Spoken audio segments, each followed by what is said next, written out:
Bonjour, Pascal Riwal chez EDF et j'ai été chef, enfin je suis toujours chef du projet Carnet numérique du logement. Carnet numérique du logement, alors donc, je vais passer directement. Voilà, c'est une très très vieille histoire. Hein. Il y a eu un article qui était l'article 11 de mémoire dans la loi de transition énergétique pour la croissance verte. C'était en 2015, qui annonçait l'arrivée du carnet numérique du logement en 2017. Il n'y a pas eu de décret. Ensuite, dans la loi Elan, il y a eu une, euh, une annonce aussi dans l'article 182 qu'il y avait du carnet numérique du logement qui devenait obligatoire pour les logements en 2020. Il n'y a pas eu de décret en début d'année 2020, il y a eu une modification de la loi, enfin il y a eu une annonce de modification de la loi ESSOC et le Covid est arrivé, donc ils annoncent un carnet numérique du logement potentiellement sur 2022. Donc ça veut dire qu'en termes de réglementation, on a affaire à une arlésienne, ce qui ne veut pas dire que le sujet n'a pas été traité par un certain nombre d'acteurs. Voilà. Et donc, en parallèle, bien sûr, les acteurs, au début, ont essayé de se caler sur le carnet numérique du logement et la réglementation, et puis ont essayé d'avancer sur des produits qui apportaient une valeur ajoutée réelle, indépendamment de la réglementation. Donc le produit, à partir du moment où il n'y a pas de réglementation, il va falloir se pencher sur la valeur ajoutée du produit et ce que ça peut apporter aux différents clients. Alors il y a deux types de clients en fait. Il y a les professionnels du bâtiment, et quand je parle des professionnels du bâtiment, en fait, je parle à la fois de tous les acteurs qui sont en interfaçage avec les propriétaires ou les résidents des logements. Donc c'est les constructeurs de logements, ça peut être au moment de la vente du logement, ça peut être des agences immobilières, les gestionnaires d'actifs, ça peut être aussi les bailleurs qui ont à gérer les locataires, et puis ça peut être toute une série d'acteurs professionnels du bâtiment. Ça, c'est la première série de clients. Et nous, dans le produit qu'on a développé, on a développé une interface pour les professionnels, du moins pour ceux qui en ont besoin, qui est une interface de digitalisation dans la relation avec leurs clients. Et ensuite, vous avez la deuxième interface qui, elle, concerne la personne qui occupe le logement, qu'il soit propriétaire ou locataire. Et donc, en fait, là, on a une interface qui permet d'accéder à n'importe quel endroit, en fait, par une appli digitale, à tous les documents du logement.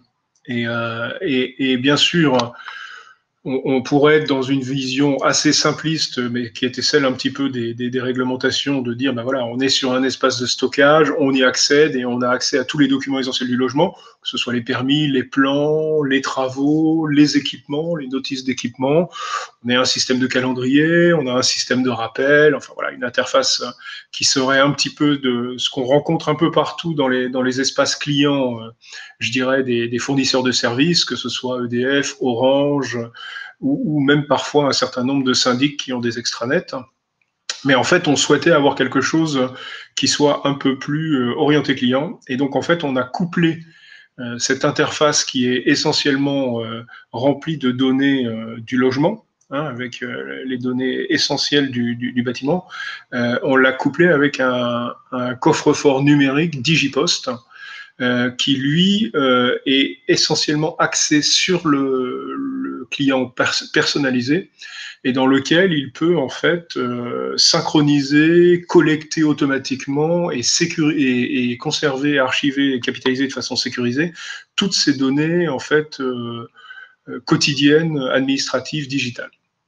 Donc, par exemple, sur votre coffre-fort numérique Digipost, si vous ne connaissez pas, vous pouvez vous connecter à votre interface Orange, à votre interface Direct Énergie, et dans ce cas-là, tous les mois, vos factures Orange, vos achats, de même que vos factures d'électricité ou d'énergie de Direct Énergie.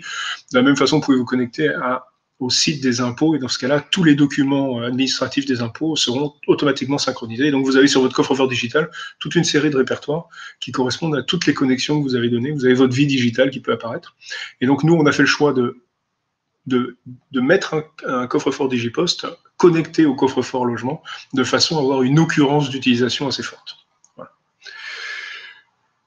Bon, bien entendu, comme on a fait ceci avec EDF et DocaPost, qui est une filiale, enfin une business unit de la Poste, on est sur un enjeu de tiers de confiance extrêmement fort, on est sur une sécurisation des données, un respect de la RGPD qui est bien sûr extrêmement pointilleux, et puis on est parti sur voilà, deux coffres-forts, le coffre-fort CNL et le coffre-fort logement.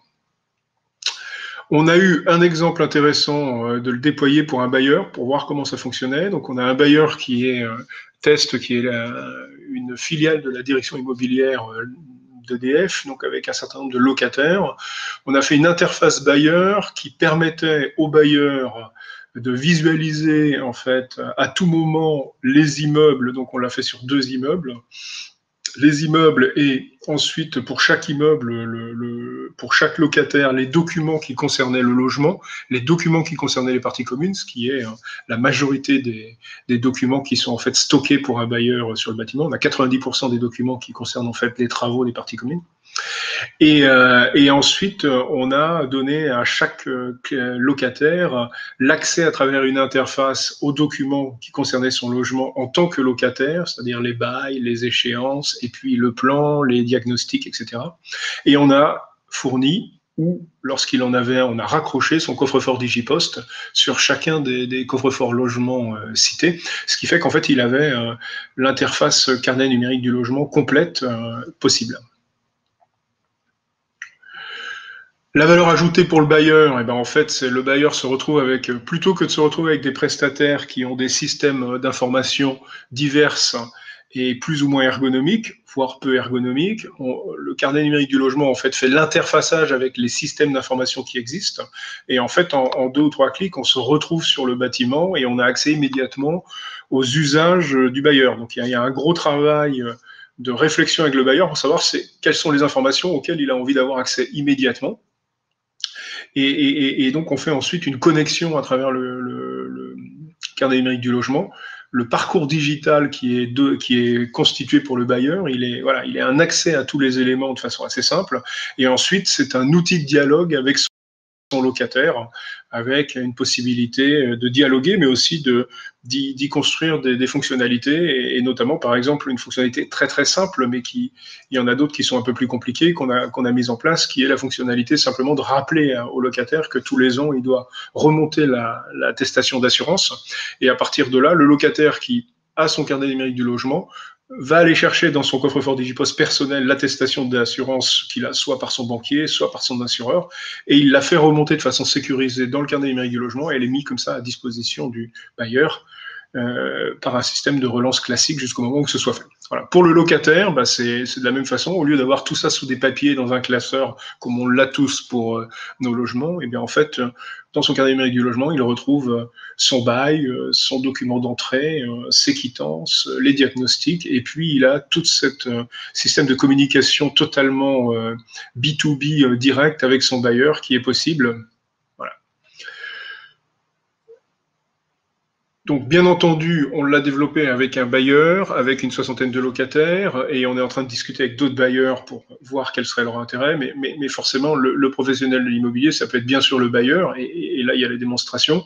Ça peut être le constructeur. Le constructeur, si c'est un constructeur de maisons individuelles, et on en avait discuté dans le cadre de la loi Elan début 2020, on avait des constructeurs de maisons individuelles qui construisent 30 à 40 maisons, c'est la taille moyenne d'un constructeur de maisons individuelles, mais en fait, ils sont intéressés à avoir une interface de dialogue pendant les 9 mois entre le moment où le client acquéreur de la maison va signer et le moment où, en fait, on va lui remettre les clés et il va y avoir réception de la maison. Et en fait, cette interface de dialogue, elle permet aussi de transmettre tous les documents durant ces 9 mois de construction, de faire les appels de fonds. Et en fait, on a simplement une interface assez simple pour faire ça. Voilà, ça c'est l'interface bailleur. L'interface constructeur, on l'a créée au moment de la loi Elan, même s'il n'y a pas eu de décret, et ça reste une interface qui fonctionne. Et on a l'interface particulier qui fonctionne, que je ne vous ai pas montré ici, mais que je peux vous montrer ici, qui a cette forme-là. Et en fait, en cliquant dessus, on accède aux documents, on revient à l'accueil, on a des actualités, on a des notifications, on a toute une série de documents qui sont bien sûr chargeables ou pas chargeables. Bien sûr, il suffit que je le fasse pour que ça ne marche pas. Tac, voilà, attestation de propriété, si je clique dessus. Ah voilà, c'est visualisation, hop, je reclique, et voilà. Bon, je reviens sur ma présentation. La conclusion, on est à 9 minutes 46, donc il me reste 15 secondes. Voilà, le carnet numérique du logement, on voit bien qu'il y a une digitalisation des professionnels de l'immobilier. Dans les discussions que j'ai avec les bailleurs, ce qu'on a fait à Paris avec la direction immobilière, c'est vraiment des choses qui avancent parce qu'en fait, le digital, c'est bien sûr une amélioration de la relation client avec le le client final, ça c'est clair. Ensuite, c'est aussi des gains financiers non négligeables, hein, juste pour avoir en tête, si vous prenez un ROIC, en fait, vous divisez le coût pratiquement par 3 ou 4. Si vous avez un document papier que vous envoyez par courrier et vous le passez en numérique, vous divisez le coût par 3 ou 4 aussi. Et en fait, sur la masse, quand on pense à un bailleur, quand on pense à un bailleur social qui a 30 000 logements, on voit bien que sur le temps, ça a vraiment du sens. Et ensuite, c'est aussi des systèmes qui sont extrêmement sécurisés. Alors bien sûr, il faut que tout le monde, les gens s'y attellent et que les gens soient un peu numériques, mais bon, il y a aussi peut-être un travail sur une partie de la population qui serait moins sensible que d'autres. Voilà, je vais m'arrêter là.